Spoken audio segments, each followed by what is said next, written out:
In alhamdulillah wa salat wa salam ala wa rasulullah. We're continuing with the hadith from Sahih Muslim, Kitab al Buyu, which is the book of buying and selling, the book of business transactions. Today we're going to speak about selling and buying produce. And also we're going to answer the question that I've been getting a lot of lately from Muslims who are farmers. They want to know, can we rent or lease our land? And I never thought I would ever be asked this question, but then again, where I live in a farming community, and there are a lot of Muslims here who are farmers. And they want to know, can they lease or rent out their land? Because that's what the farmers are doing, because the farmers are undergoing such a crisis. Well, we're going to answer that question today. First of all, again, Allah makes the rules and guidelines for our protection and for our betterment. Just like we cannot sell goods unless they are in our possession, well, when it comes to a farmer selling fruits or vegetables, they cannot sell them until the fruit or vegetables are ripe. The Prophet sallallahu alaihi wasallam forbade the sale of fruit until they were clearly in good condition. He forbade it for both the seller and the buyer. You don't want to buy any fruit either unless it's in good condition. Look at this picture. This is a picture of tomatoes. There's one tomato that is ripe. The other tomatoes are not yet ripe. So they're not in good condition. The farmer cannot sell them until they are all ripe, until they all become ripe. And you can't buy them like this either until they are ripe. The Prophet sallallahu alaihi wasallam forbade the sale of palm trees until the dates are ripened, and he also forbade the ears of corn until they were white and were safe from blight. There's a lot of corn farmers here where I live. Farmers who farm corn, they cannot sell that corn until the corn becomes ripe, until the kernels are white and they don't have blight in them. And you can't buy them until their condition is made known too. The Prophet sallallahu alaihi wasallam said, do not buy fruit until its good condition becomes clear and the danger of blight is no more. The good condition becoming clear means it becomes red or yellow, like this picture. You do not buy these tomatoes until they are all red or yellow. You do not buy the corn until it's all yellow. You don't buy bananas while they're green. Wait till they're ripe. Also, the Prophet sallallahu alaihi wasallam forbade the sale of fruits until they are ripe. All these hadiths say the same thing. One of the companions said, I asked Ibn Abbas about selling dates. He said the Prophet forbade the sale of dates on trees until they are ripened and waited. So again, Allah makes the rules for our protection. Islam is all about being fair. Islam is all about being just. Islam is all about being kind to each other and good to one another. Not cheating, not deceiving one another. And that brings us to the next set of hadiths. Just as Islam forbids us from selling fruit unless they are ripened, it also forbids us from selling fresh fruit against dry fruit. For example, I can't tell you I'm going to sell you some grapes in exchange for some raisins. You see this picture here? This is a picture of fresh dates and dried fresh grapes and dried grapes.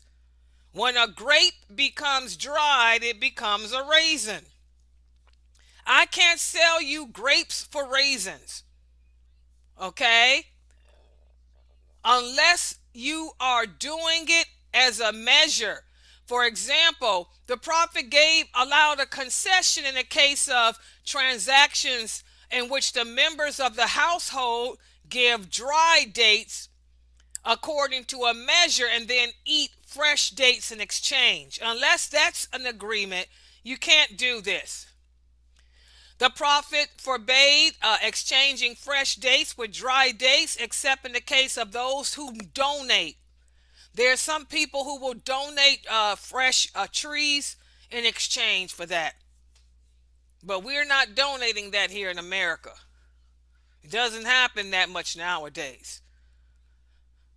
So again, you cannot sell fresh vegetables, fresh fruit in exchange for dry fruit because this is not fair. They're not the same. Grapes and raisins are not the same, even though they're the same fruit. Okay?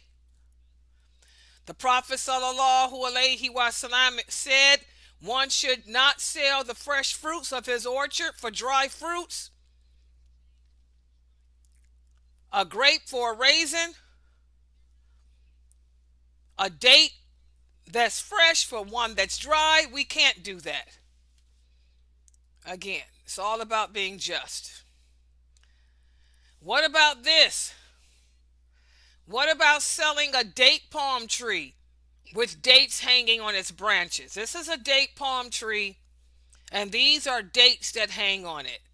The prophet said if anyone buys palm trees after they have been fertilized, the fruit belongs to the seller unless the buyer makes an agreement to otherwise. So if you buy a tree like this, I'm going to buy this date tree from you. Well, unless we stipulate in the contract that the dates that are on it go to me, the buyer, they're yours. I have to wait till the next time. If I'm going to buy this tree, the fruit that's on it belongs to the seller, unless the seller says you can have the fruit that's on it. Does everybody understand that hadith? If I am going to buy this palm tree that you see on the page here, if me and Sarah, say Sarah is the owner of this tree, she's going to sell me this tree. Whatever fruit is on the tree right now belongs to her. Unless she puts in the contract, Sister Layla, you can have the dates that's on it. The Prophet sallallahu alaihi wasallam said, he who buys a tree after it has been fertilized, its fruit belongs to the one who sells it, unless a provision has been laid down by the buyer that it will belong to him. So there it is. So even when it comes to buying trees, be careful. The fruit that's on that tree right now belongs to the seller, unless the seller says you can have the fruit and the tree and what's on it right now. Okay, is that clear to everyone? Okay. And now that brings us to the question that many Muslim farmers ask me, because this is a thing that they're doing here in America right now. Can we rent land? Rent land. We already know we can rent an apartment. I can rent my house out. I can rent an apartment out. But can I rent land? Well, the Prophet sallallahu alaihi wasallam forbade the leasing of land. And he also forbade selling ahead for years and selling of fruits before they become ripe. In fact, the Prophet sallallahu alaihi wasallam said, whoever has land should cultivate it for himself. But if he does not cultivate it for himself, then he should loan it out to his brother and allow his brother in Islam to cultivate it. So in other words, no, you cannot rent land. You got land like this in this picture, either you cultivate it yourself or let somebody else cultivate it, and they can give you part of the shares. If you allow someone to, I can't rent you my land, but I'll let you cultivate it for yourself if you agree to give me 20% of what you produce. We can do that. Does everybody understand? You cannot rent the land out, but you can let somebody else use the land, and they can agree to give you 10% or 20% of what they produce. You can do that. One of the companions said, "We did not see any harm in renting land. But after the first year was over, the Prophet forbade it." The Prophet forbade us from benefiting from our land in the form of rent. So if you got some land, either you cultivate it or allow someone else to cultivate it, but you cannot rent it out. Let it sit there. If nobody else wants to cultivate it, it just sits there. And again, our Prophet sallallahu alaihi wasallam did that. The Prophet contracted with the people of Khaybar, the Jews that lived in Khaybar. He allowed them to have the trees there on the condition that half the produce and harvest goes to the Muslims. This was after the Battle of Khaybar. The Prophet did not evict the Jews. He allowed them to stay there. And the Jews asked him, "Can we continue to cultivate those lands?" And the Prophet said, "Yes, as long as you give us half of the share of whatever you yield." So there's the evidence that I can allow someone else to cultivate it, and they can agree to give me a certain part of it, a certain amount of it, a certain share of it. Okay?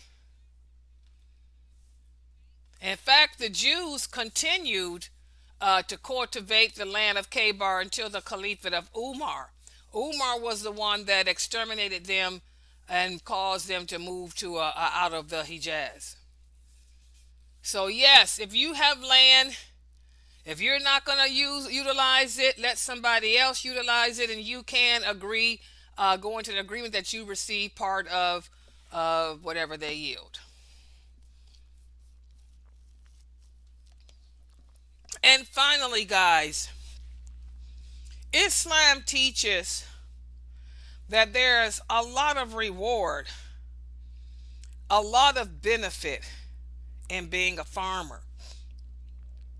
Never look down on a farmer, guys. Never make fun of a farmer, because they receive what is known as ongoing charity for what they do. The Prophet sallallahu alaihi wasallam said, whatever a Muslim plants or grows, any creature that benefits from it, he will receive a reward for it. Any animal that eats from it, any bird, any human, or any jinn, or anything else that benefits from what he has grown, this will serve as an ongoing charity for him. That's why a lot of people like to plant trees. If a tree grows, that tree can live forever. That's ongoing charity for you that'll be in your favor until the day of judgment. But again, it's only for a Muslim.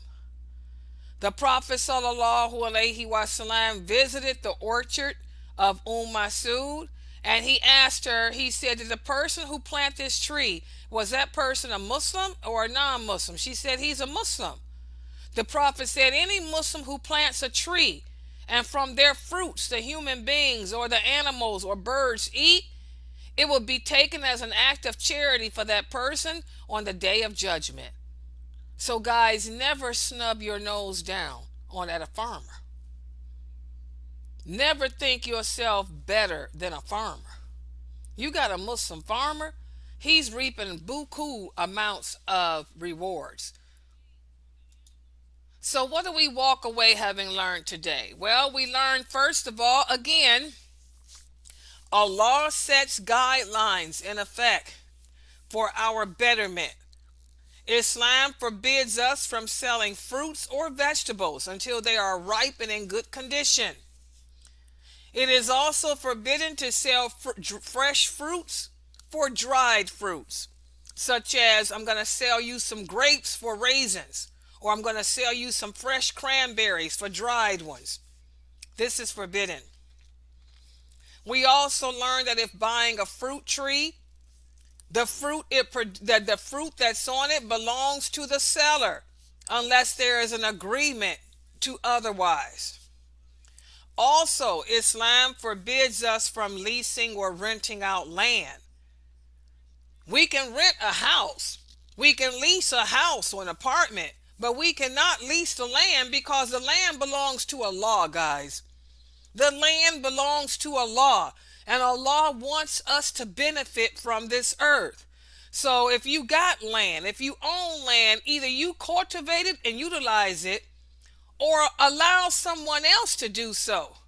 And if you do allow someone else to do so, you can go into an agreement that you can take a share of what they produce as a payment. But you can't lease it out or loan it out. I mean, lease it out or rent it out. You can loan it out, but not lease it or rent it. And finally, we learn that there are many blessings in farming. Whatever you grow, you will receive a reward from all who partake or benefit from it. This is a form of ongoing charity that will continue for you even after your death. So never snub your nose down on a farmer, because he's reaping benefits that you may never reap. On that note, we'll stop right here for today. Tomorrow I'm going to give you a quiz to cover what we discussed today, and then we'll move on to the next chapters in the book of business transactions. A lot of people think, oh, this stuff would be boring. You see, it's not boring. You learn so much. You learn so much and how to deal with others and in regards to business, farming, and all of that. You learn that farming is a good profession. It's not a profession to look down upon. It's a very good profession. Okay, so we'll stop right here. If you guys have any questions